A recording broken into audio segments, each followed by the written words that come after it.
বাপ বেটা মিলে হাঁসের খামার দিয়ে বদলেছে নিজেদের ভাগ্য। এমনকি খামারের নামও দিয়েছেন বাপ বেটা রাজহাঁসের খামার।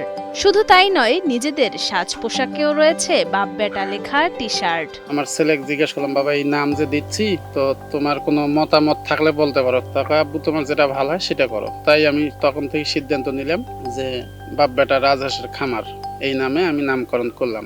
একসময় খাবারের দোকানে কর্মচারী, আবার কখনো দিনমজুরের কাজ করতেন আজিজ, আর তার স্ত্রী করতেন গার্মেন্টসের কাজ।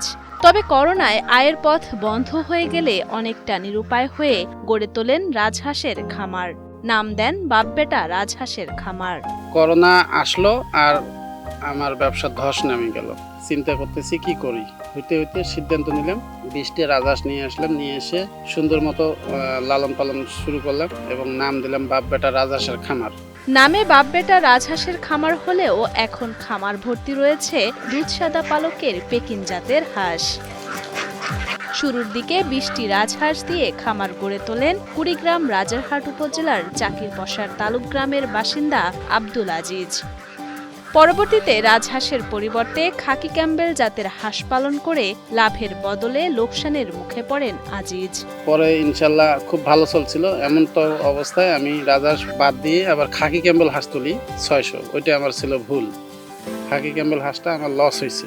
শুরুর লোকসানে দমে না গিয়ে নতুন উদ্যমে আজিজ শুরু করেন বেইজিং বা পেকিন জাতের হাঁস পালন।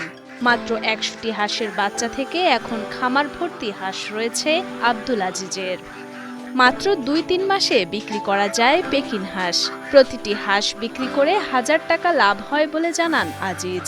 পরবর্তীতে আবার খবর পাইলাম আরডিআরএস এর মাধ্যমে যে পেকিন জাতের হাঁস পাওয়া যায় বাংলাদেশে ব্রয়লারের বিপরীত এটা। পেকিন হাঁসের মাংস সুস্বাদু হওয়ায় বাজারে এর চাহিদাও রয়েছে ব্যাপক। আব্দুল আজিজের এই বাপ বেটা রাজহাঁসের খামার থেকে জেলার বিভিন্ন হোটেল রেস্তোরাঁর পাশাপাশি দেশের বিভিন্ন এলাকায় হাঁস সরবরাহ করা হয়। 2 থেকে 2.5 মাসের মধ্যে 3 কেজি হওয়ার কারণে মাংসের যে চাহিদাটা, এটা আমি বাজারে খালি নিয়ে যাওয়া দেরি আছে, বিক্রি করতে সময় লাগে না। সংসারে সচ্ছলতা ফিরে আসায় হাঁসের খামারের পাশাপাশি উপজেলা শহরে একটি পুরাতন মোবাইল কেনা বেচার ব্যবসাও শুরু করেন আজিজ। পড়াশোনার পাশাপাশি তাকে সহযোগিতা করেন তার ছেলে। এছাড়া তার অবর্তমানে খামারের দেখাশোনা করেন তার স্ত্রী। যে অবসর টাইমগুলো থাকে ওইগুলোতে আমি খাবার দাবার সবকিছু দেই। লেখাপড়ার পাশাপাশি আমি খামারে সহযোগিতা করি বাবাকে। আব্দুল আজিজের সফলতায় হাঁস পালনে আগ্রহী হয়ে উঠছেন এলাকার তরুণরাও। তারাও চান হাঁস পালন করে পরিবারে আর্থিক সচ্ছলতা ফেরাতে।